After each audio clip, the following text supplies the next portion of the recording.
Oke, ya walaupun ada yang belum sarapan, nggak apa-apa kok kalau misalkan anak-anak bawa cemilan gitu ya, sambil makan kecil-kecil boleh gitu biar perutnya nggak kosong, terus nanti anak-anak juga bisa fokus gitu ya dengerin materinya. Nah semuanya hadir lengkap? Tanpa kemana Tom? Izin kemana Cina? Ada keperluan apa keluarga? Punya keluarga? Oke, yang lainnya sehat semua, hadir semua? Oke, karena Antonnya nggak ada ya sebagai KM, sok dipimpin dulu berdoa sama wakilnya. Ada wakilnya kan ya? Boleh dipimpin berdoa dulu Aspa. Sebelum belajar, mari kita berdoa. Terlebih dahulu berdoa dimulai. Berdoa selesai. Ya, alhamdulillah ya. Semoga kita dapat mengikuti pelajaran hari ini gitu ya dengan fokus, dengan cermat gitu ya. Untuk itu sok dipersiapkan dulu bukunya, alat tulisnya, lalu ibu minta handphonenya harap di silent ya anak-anak biar nggak mengganggu konsentrasi anak-anak ketika nanti ibu memaparkan materi pada hari ini. Nah, sebelum memulai materi pada hari ini, kemarin kita sudah membahas mengenai sistem alat pembayaran. Ada yang masih ingat gak sistem alat pembayaran itu apa? Yang kemarin sudah ibu paparkan. Dibaca nggak? Diperhatiin nggak kemarin? Dibaca lagi nggak?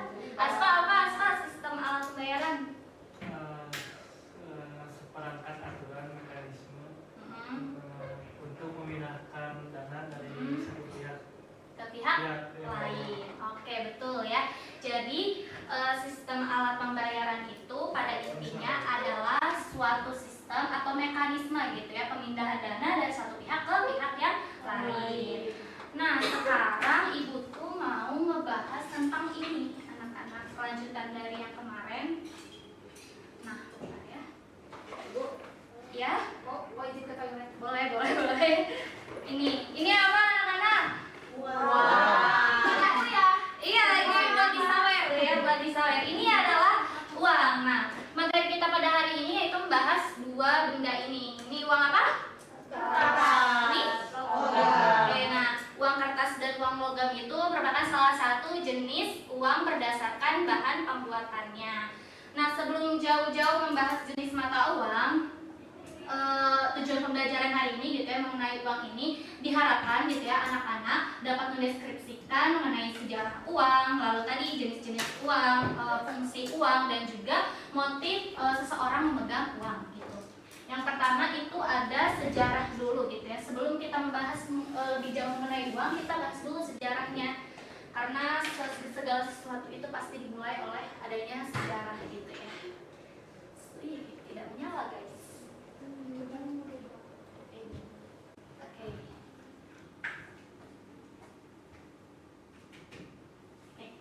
Nah, sejarah.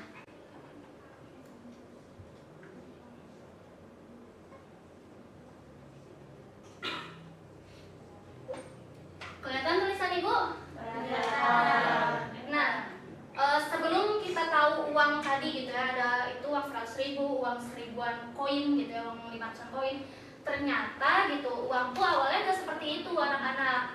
Nah, jadi sebelum manusia mengenal uang atau alat pembayaran itu, manusia itu memenuhi semua kebutuhannya itu dengan melakukannya sendiri gitu ya, kayak membuat pakaian sendiri, lalu memenuhi kebutuhan pokok kayak makan gitu ya, makan dengan cara berternak, terus berkebun gitu ya, pokoknya segala hal untuk memenuhi kebutuhan hidupnya itu manusia melakukannya sendiri gitu ya. Namun prinsip ekonomi itu kan menyatakan bahwasannya kebutuhan manusia itu sifatnya tidak terbatas, sedangkan alat pemenuh kebutuhannya terbatas. Makanya manusia perlu yang adanya alat pemuas kebutuhannya tersebut gitu ya. Salah satunya itu alat pembayaran. Nah, sebelum menjadi uang itu, pertama manusia mengenal adanya sistem dagang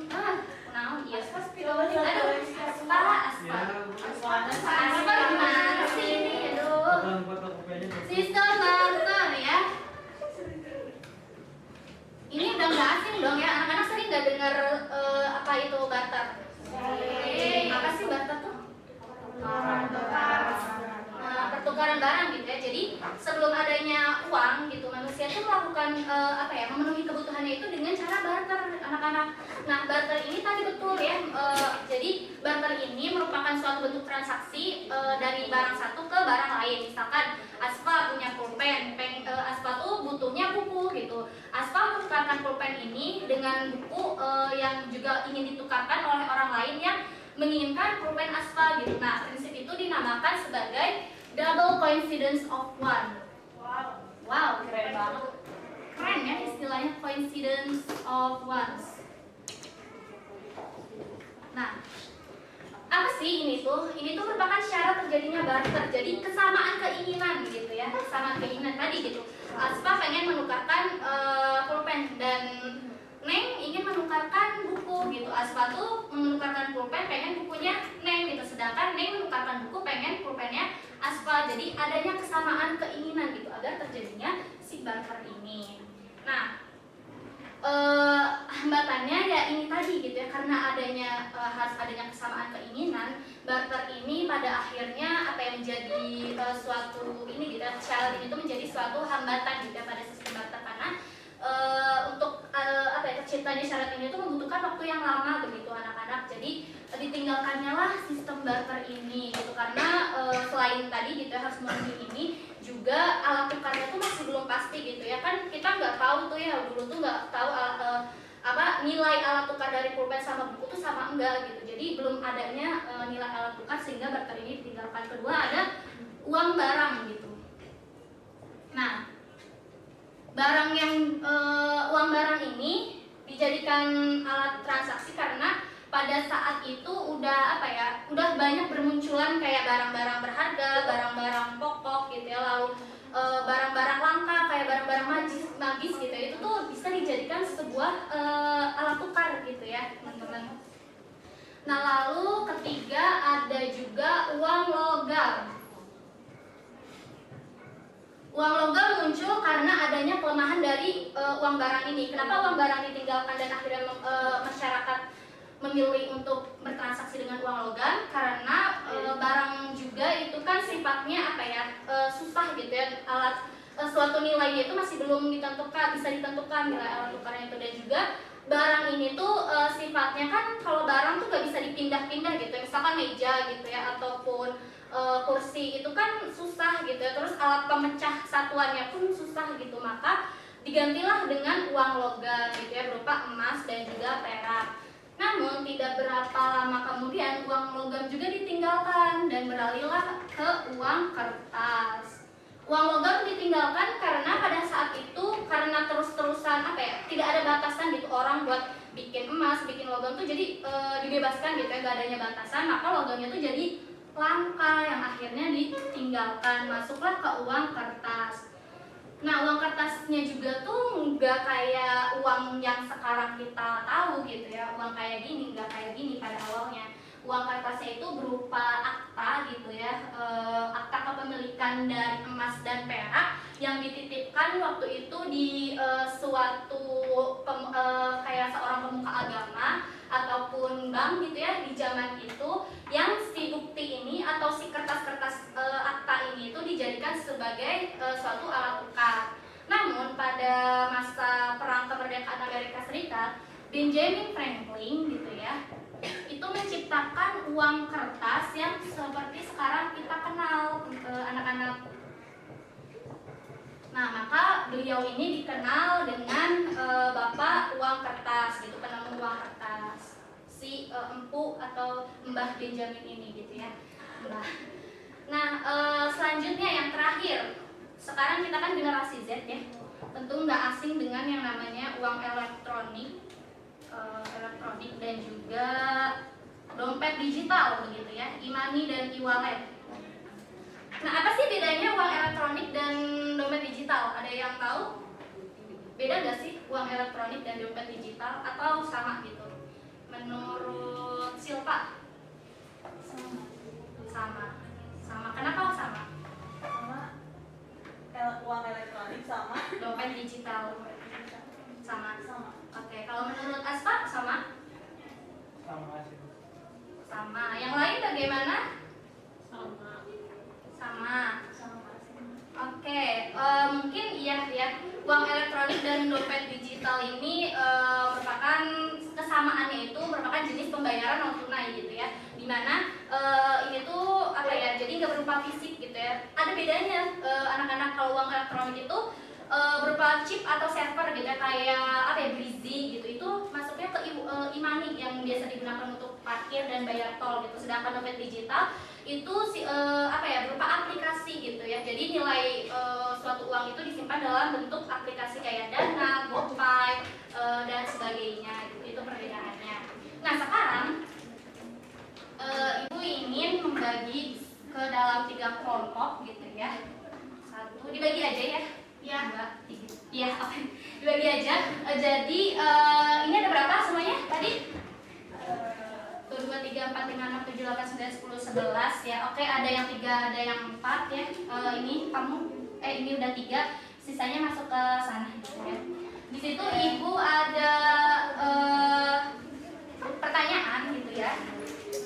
Di mana ibu ingin memberikan sebuah studi kasus di mana jadi Anton itu ceritanya sudah semuanya?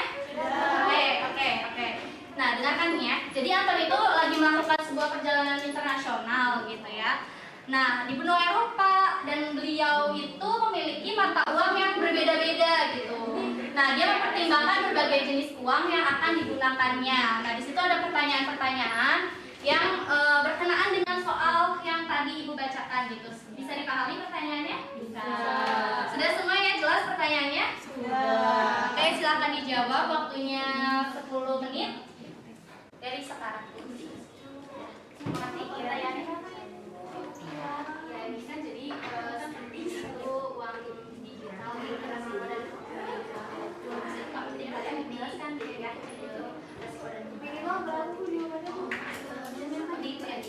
Oke, waktunya udah habis. Silakan yang mau menjawab pertanyaan yang ibu berikan. Ada yang mau menjawab pertama? Oke, Shiri, silakan dibacakan pertanyaannya apa? Di pertanyaannya itu menjelaskan bagaimana mata uang digital dapat membantu perjalanan Anton. Bagaimana resikonya? Jawaban kita ini yang pertama lebih praktis dan efisien. Yang kedua, resikonya melibatkan keamanan cyber.